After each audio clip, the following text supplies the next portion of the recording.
مجھے ایک بندے نے بتایا، ان کے اپنے ایک جاننے والے تھے، وہ کہتے ہیں جی میرا ایک دوست تھا تو وہ کہتا تھا میں راوی کے پل پہ روزانہ شام کو نا داتا صاحب سے ملتا ہوں. اب ان کو فوت ہوئے 465 ہجری میں فوت ہوئے ہیں، 1000 سال ہو چکے ہیں. کہتے ہیں میں نے اس سے کہا کہ بھائی اب جب کبھی داتا صاحب سے ملاقات ہو تو تم نے لا حول ولا قوت الا باللہ پڑھنا ہے. اس نے کہا استغفر اللہ، میں کس طرح پڑھ سکتا ہوں، یہ تو گستاخی ہے، یہ تو شیطان کو دیکھ کے پڑھتے ہیں. تو وہ تو ہم نے فارمولہ بتا دیا نا کہ جنت کا خزانہ شیطان والا چکر نہیں ہے، تو وظیفہ ہے ہمارے، تو صبح شام کے وظائف میں لکھا ہوا ہے.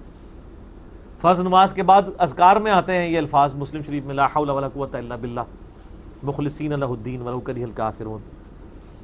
تو وہ شام کے وقت گیا، جپھی ڈالی، اس نے پڑھا لا حول ولا قوت الا باللہ، تو وہ بزرگ چیخ مار کے غائب ہو گئے. وہ تو غائب ہو گئے، اس نے رونا شروع کر دیا. وہ کہنے لگا بزرگ ناراض ہو گئے. اللہ کا ذکر سن کے کون بھاگتا ہے؟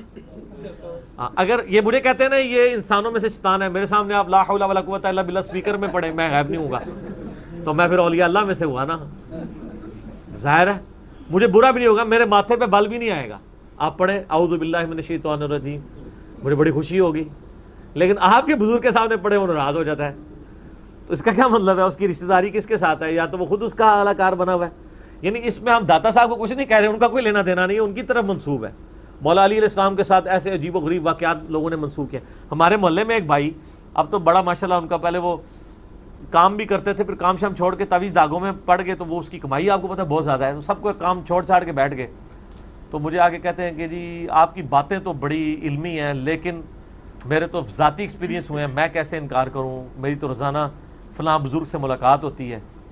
میں نے کہا جی آپ اگر اتنے اعتماد والے ہیں نا، تو اب وہ بزرگ آئیں تو آپ نے لا حول ولا قوت الا باللہ پڑھنا ہے. کہتا ہے استغفر اللہ، میں کبھی نہیں پڑھوں گا. اب وہ کبھی نہیں پڑھے گا، وہ کبھی غائب نہیں ہوں گے، اور اگر وہ پڑھے گا اور وہ غائب ہو جائیں گے تو مجھ سے ناراض ہو جائے گا. ٹھیک ہے، تو آپ دیکھیں کیسی مور لگ جاتی ہے بندے